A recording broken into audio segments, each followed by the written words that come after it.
अहंकार माणसाला होण्याची, गर्व होण्याची प्रमुख 7 कारण सांगितली मुक्तेश्वर महाराजांनी.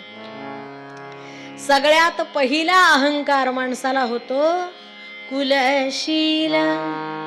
उत्तम कुळामध्ये मी जन्माला आलो, श्रेष्ठ घराण्यात मी जन्माला आलो म्हणून माणसाला गर्व होतो. पण मी सांगू का तुम्हाला, घराणं जरी श्रेष्ठ असलं तरी मी श्रेष्ठ असतोच असं नाही. आमचे समर्थ म्हणाले, सांगे वडिलांची कीर्ती तो एक मूर्ख. याचा अर्थ असा नाही बरं का की वाड वडिलांची कीर्ती गाऊ नये, पण त्यांच्यामधले किती गुण आपल्यात आहेत हे पाहायला नको का हो. आणि म्हणून कुळाचा अहंकार करू नये. दुसरं ठिकाण सांगितलं कुलशील. शिलाचा गर्व होतो माणसाला, म्हणजे चारित्र्याचा गर्व होतो की माझ्यासारखा चारित्र्य संपन्न कोणी नाही हो. वास्तविक शील आणि चारित्र्य हा विषय बोलायचा आहे का हो? तो आचरणाचा विषय आहे ना.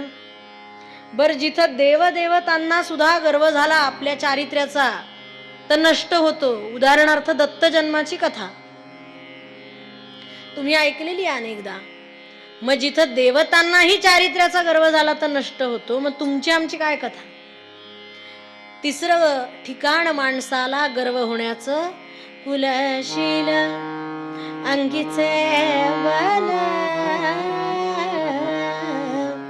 माणसाला शारीरिक बलाचा अहंकार होतो की माझ्यासारखा बलवान दुनियेत कोण नाही. म्हणाले फार मोठी मोठी कामं करू शकतो मी, 100 हत्तींशी देखील झुंज देऊ शकतो. म्हणाले मोठमोठे वृक्ष असे उखडून टाकू शकतो. असा अहंकार कुणाला झाला? आमच्या भीम महाराजांना झाला.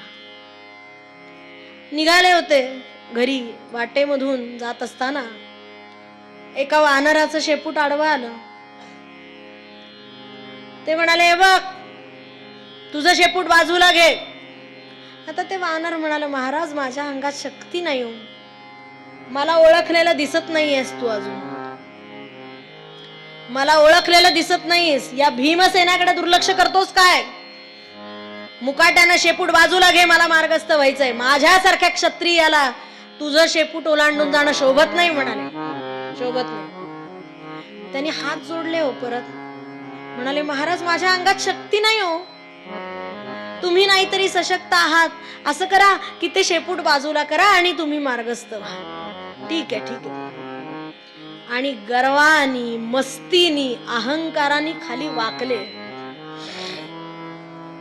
त्यांना वाटलं शेपूट बाजूला करायचंय म्हणून हात लावला.